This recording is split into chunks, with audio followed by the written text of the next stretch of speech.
Ramazon mehr, muruvvat, saxovat va bag'rikenglik oyi. Bu muborak kunlarda yurtimizda ezgu amallar, xayriya tadbirlari izchil davom etadi. Davlatimiz rahbari tashabbuslari asosida joylarda insonparvarlik ishlari keng quloch yoyib, ehtiyojmand oilalarga mehr va e'tibor yanada kuchayyapti. Ayniqsa jamiyatda inson qadri ustuvor bo'lib borayotgani bunday tadbirlarda yaqqol namoyon bo'lmoqda.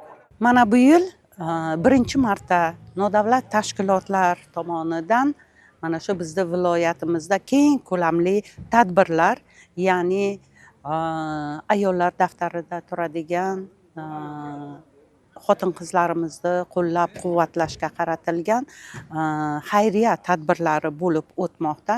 Bu yerda esa xotin-qizlarimizda mana shu orzularni amalga oshirishga, ularning tadbirkorliklariga yordam berishga, oilaviy daromadlarini oshirishga qaratilgan tadbirlar doirasida esa ularga kerakli bo'lgan asbob-uskunalar taqdim etildi.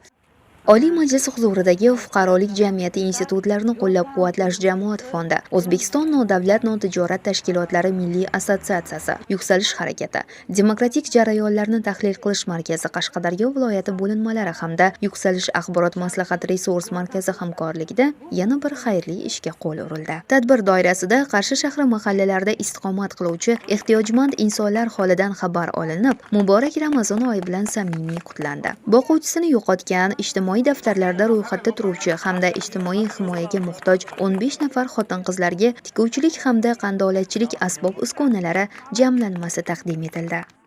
Bizga shu yetmagan joyimizga yetkazib, sovg'a-salomlar bilan mana yaxshi oylarda bizga qarashga mahallaga ham rahmat, prezidentimizga ham rahmat. Kuchimiz yetmay ololmagan narsalarimizni olishdi, ro'zg'orimizga nasib bo'lsa ishlatamiz bu narsalarni.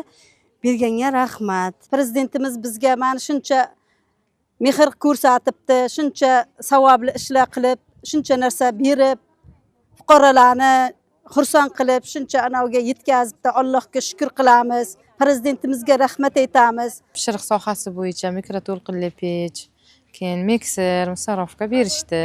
O'sha faoliyatimizni olib borish maqsadida. Kelajakda tadbirkorlik sohasi bilan faoliyati bilan shug'ullanib, xalqimizga, davlatimizga o'z hissamni qo'shaman.